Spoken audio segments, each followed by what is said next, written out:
바이든 대통령이 모든 연방 직원들의 백신 접종 의무화를 포함한 고강도 대책을 내놨습니다. 100명 이상의 직원을 둔 민간 기업의 백신 접종과 검사도 발표했습니다. LA 통합교육부 교육위원회가 12세 이상 모든 학생들의 백신 접종 의무화를 결정했습니다. 뉴욕주도 공립학교 학생들의 백신 접종 의무화를 검토하고 있습니다. 한인타운 인근 멜로즈 식당 야외 패리오에서 대낮에 권총무장 강도 사건이 벌어졌습니다. 코로나에 감염된 이후 화이자나 모더나 백신을 접종한 사람들에게서 이른바 슈퍼 면역 항체가 발견됐다는 연구 결과가 나왔습니다. 여러분 안녕하십니까? KBS 아메리칸 뉴스입니다. 바이든 대통령이 백신 접종 의무화를 확대하는 고강도 정책을 발표했습니다.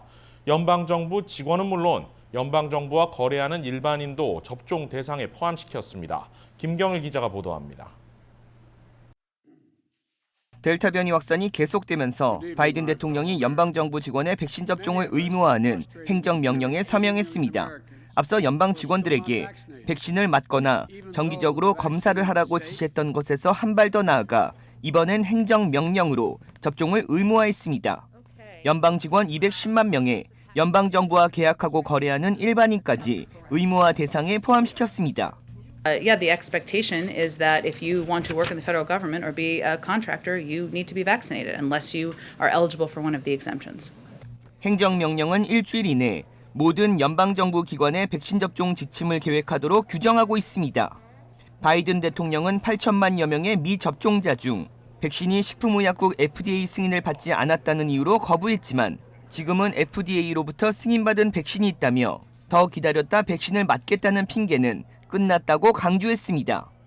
아울러 노동부에 100명 이상을 고용한 민간 기업에 대해서도 백신 접종을 의무화하도록 하는 규정을 도입할 것을 지시했다고 언급했습니다. The Department of Labor is developing an emergency rule to require all employers with 100 or more employees to ensure their workforces are fully vaccinated or show a negative test at least once a week. 바이든 대통령은 백신 미접종자들이 병원을 가득 채우고 있다며 자신과 가족, 지역사회를 지키기 위해 앞으로 더 이상 백신 접종은 개인 자유의 선택에 해당하지 않는다고 강조했습니다. 바이든 대통령 취임 후 가장 강력한 백신 접종 대책이 나오면서 의무 접종 대상자는 약 1억 명이 될 것으로 분석됩니다. KBS 뉴스 김경일입니다. LA 통합교육부가 오늘 교육위원회를 열고 12세 이상 학생들을 대상으로 백신 접종을 의무화시켰습니다. 이우수 기자가 보도합니다. 앞으로 LA 통합교육부에 소속된 12살 이상 학생들은 모두 백신을 접종받아야 합니다. 오늘 오후 열린 LA 통합교육부 위원회의 결정에 따른 것인데 1차 접종은 늦어도 11월 21일, 2차 접종은 12월 19일을 넘겨서는 안 됩니다. 단 스포츠팀 등 특별 대면 프로그램에 속한 학생들은 늦어도 10월 3일까지 1차 접종을 마쳐야 합니다. 켈리 고네즈 교육위원장을 필두로 한 교육위원들은 이번 안건을 만장일치로 동의했습니다. 가을 학기 대면 수업이 재개되며 교내 확진자가 급증하고 있기 때문입니다. 실제 지난달 15일부터 29일까지 LA 통합교육부에서는 5,207명의 학생, 729명의 교직원 확진자가 나왔습니다. 12살 이상 학생들을 대상으로 백신 접종이 의무화됐지만 아직 해결해야 될 문제는 남았습니다. 12살 미만 저학년 학생들을 위한 백신이 아직 개발되지 않았기 때문에 이들을 보호할 만한 해결책 마련이 시급합니다. 질병통제예방센터의 조사에 따르면 백신을 접종하지 않은 사람은 2차 접종을 완료한 사람보다 10배 이상 바이러스 감염에 노출돼 있습니다. 12살 이상 학생들을 대상으로 백신 접종 의무화가 시행되면서 보다 안전한 캠퍼스로 거듭날 것이라는 기대입니다. KBS 뉴스 이우수입니다. 뉴욕주도 공립학교 학생들을 대상으로 백신 접종을 의무화하는 방안을 검토하고 있습니다. 제2사 뉴욕 KBTV가 보도합니다. 다음 주 뉴욕의 공립학교 개학을 앞두고 캐시 호컬 주지사는 개학 이후 학생들에 대한 백신 접종이 제대로 이루어지지 않고 감염률이 급격히 증가할 경우 홍역이나 볼거리, 소아마비, 수두 백신들처럼 코로나19 백신도 의무화할 것을 고려하겠다고 밝혔습니다. 호컬 주지사는 백신 접종 초기 단계에는 고령층을 대상으로 했지만 이제는 아동과 청소년의 백신 접종률을 높이는 데 집중할 계획이라고 전했습니다. 또 현재 뉴욕주 전역에서 하루 신규 확진자 비율과 입원율 증가 추세가 다소 안정화를 보이고 있지만 아직은 안심할 수 없다며 만약 수치가 현 상태에서 급증하지만 않으면 뉴욕에서 코로나 바이러스는 크게 문제되지 않을 것으로 본다고 말했습니다. 뉴욕주의 최근 코로나19 입원 환자는 2,400명 이상으로 일주일 만에 200% 이상 증가했습니다. 하지만 이는 지난달 급격한 증가세에 비해 다소 안정화되고 있는 것입니다. 빌 드블라조 시장은 공립학교 개학을 앞두고 모든 학교가 학생과 교직원을 맞을 준비를 마쳤다고 밝혔습니다. 드블라조 시장은 현재까지 12세에서 17세 청소년의 65%가 백신 최소 1차 접종을 마쳤으며 이는 전국 평균보다 높은 것이라고 밝혔습니다. 오는 27일까지 백신 최소 1차 접종을 의무적으로 해야 하는 교직원들은 현재까지 72%의 접종률을 기록하고 있습니다. 뉴욕시 학교에서는 마스크 착용이 의무사항이며 창문을 열거나 기계를 이용해 공기를 순환시키고 또한 각 교실은 매일 소독됩니다. 한편 오늘 뉴욕원 보도에 따르면 모든 NYPD는 백신을 접종하거나 매주 코로나19 검사를 받아야 한다는 내용의 내부 지침이 내려졌다고 보도했습니다. 앞으로 예방접종을 거부하거나 코로나19 검사 증빙 자료 제공을 거부하는 사람은 일할 수 없으며 급여도 받지 못하게 됩니다. 지난달 말 데이터에 따르면 3만 5천 명의 경찰과 1만 8천 명의 민간 직원 중 절반 미만인 약 47%가 예방접종을 받았습니다. KBTV 뉴스 전상입니다. 한인타운 인근 멜로즈 애비뉴의 한 식당 야외 패리오에서 대낮에 무장강도 사건이 벌어졌습니다. 이 밖에 미국 내 사건 사고 소식 박시몬 기자가 보도합니다. 멜로즈 지역에 있는 한 식당 패리오에 2명의 남성이 얼굴을 가린 채 권총으로 위협을 합니다. 이들은 남성의 팔목에 있는 시계와 여성들의 가방 그리고 쇼핑백을 빼앗아 달아납니다. 영상은 해당 식당의 CCTV로 인파가 많이 몰리는 지역 대낮에 벌어진 것입니다. 멜로즈는 전통적으로 젊은 인구가 많이 모이는 쇼핑 지역으로 지역 주민들의 불안감이 높아지고 있습니다. 움직이는 비행기 안에서 술에 취한 승객과 승무원이 실랑이를 벌입니다.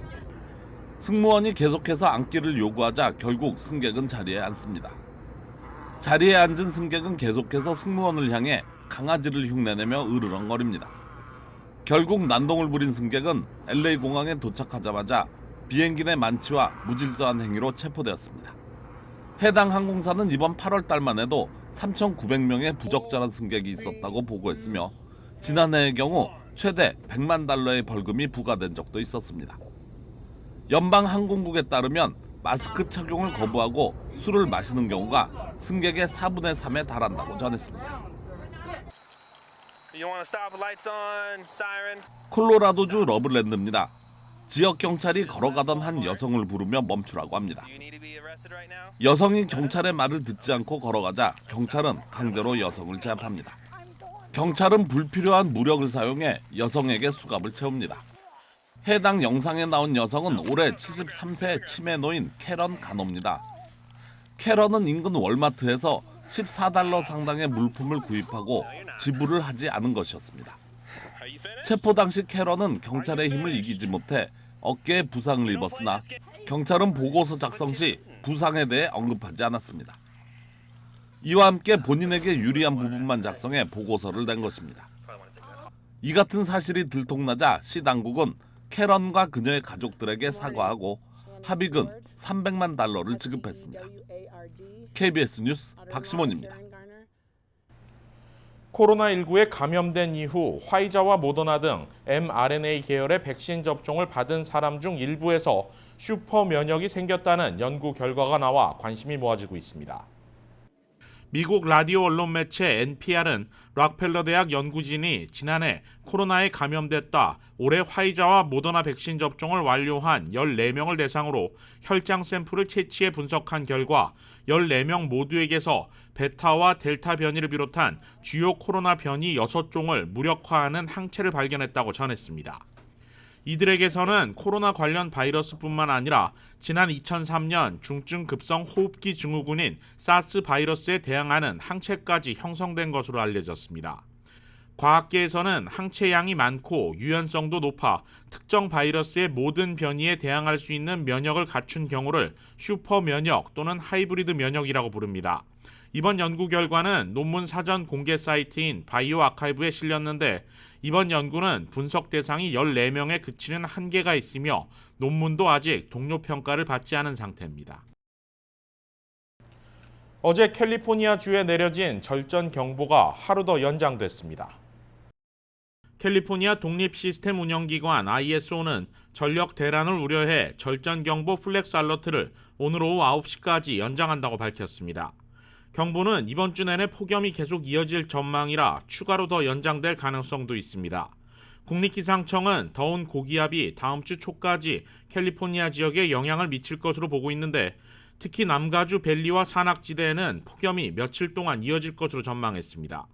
ISO는 절전을 위해 오후 4시부터 저녁 7시까지 실내 에어컨 온도를 78도 이상으로 유지하고 건물 보수와 관리 활동 등도 저녁 9시 이후에 할 것을 당부했습니다. 만약 절전 경보 발령에도 전력 공급에 차질이 빚어질 경우 지역별로 강제 단전이 불가피합니다. 델타 변이 확산에도 고용 회복세는 속도를 내고 있습니다. 신규 실업수당 청구 건수가 팬데믹 이후 최저치 기록을 2주 연속 경신했습니다. 연방노동부는 지난 8월 29일부터 9월 4일까지 신규 실업수당 청구 건수가 31만 건으로 집계됐다고 밝혔습니다. 이는 전주보다 3만 5천 건 감소한 것이며 경제 전문가 전망치인 33만 5천 건보다도 낮았습니다. 이번 결과는 델타 변이가 고용시장 회복세에 차질을 초래할 것이란 우려를 크게 줄인 것으로 평가받고 있습니다. 앞서 지난주 신규 실업수당 청구 건수가 6월 말 이후 가장 큰 폭으로 감소한 데 이어 오늘 나온 결과는 노동시장이 완전한 회복세를 이어가고 있음을 보여주고 있다는 분석입니다. 그러나 지난해 3월 초 코로나19 확산 전인 21만 건 정도의 신규 실업수당 청구 건수까지는 아직 갈 길이 많이 남아 있습니다. 또 델타 변이 확산에 따른 여러 변수도 산재해 있습니다. 파워볼 당첨 상금이 4억 달러를 돌파했습니다. 캘리포니아 복권국은 어제 저녁 진행된 파워볼 복권 추첨에서 1등 당첨자가 나오지 않았다고 밝혔습니다. 이로써 어제까지 파워볼 추첨은 29번 연속으로 1등 당첨자가 나오지 않았는데 기간으로 따지면 3개월을 넘어선 것입니다. 현재까지의 누적 당첨금은 4억 달러를 넘어 4억 900만 달러까지 치솟았습니다. 파워볼 복권의 다음 추첨은 서부 시간 기준 오는 토요일 저녁 7시에 실시됩니다. LA 한미연합회 사무국장을 역임했던 방준영 미주아태 노인센터 대표가 워싱턴 DC에 있는 비영리 단체 아이오나 시니어 서비스 CEO에 내정됐습니다. 아이오나 시니어 서비스는 35년간 근무한 셀리 화이트 CEO의 은퇴를 앞두고 방준영 미주아태 노인센터 대표를 새로운 CEO로 내정했다고 밝혔습니다. 아이오나 시니어 서비스는 매년 3,500여 명의 시니어와 가족을 위해 지원 봉사하는 주류단체로 방 신임 CEO는 다음 달 1일부터 합류할 예정입니다. 지난 2016년 LA 한미연합회 사무국장에 선임됐던 방준영 씨는 지난 2018년 LA 한인타운을 방글라데시 커뮤니티와 분리하는 안이 나왔을 당시 이를 저지하기 위해 힘썼던 대표적인 한인사회 커뮤니티 리더입니다. 지난 2019년부터는 주류 비영리 단체인 미주아태 노인센터로 자리를 옮겨 노인 복지 건강에 힘써왔습니다. 방 신임 CEO는 소외된 이웃을 돕는 아이오나 시니어 서비스의 헌신과 본인이 추구하는 생각은 같다고 강조하며 외면받는 사람들이 도움받을 수 있도록 최선을 다하겠다고 밝혔습니다. KBS 아메리칸 뉴스는 시청자 여러분들의 소중한 제보를 받습니다. 뉴스 마칩니다. 고맙습니다.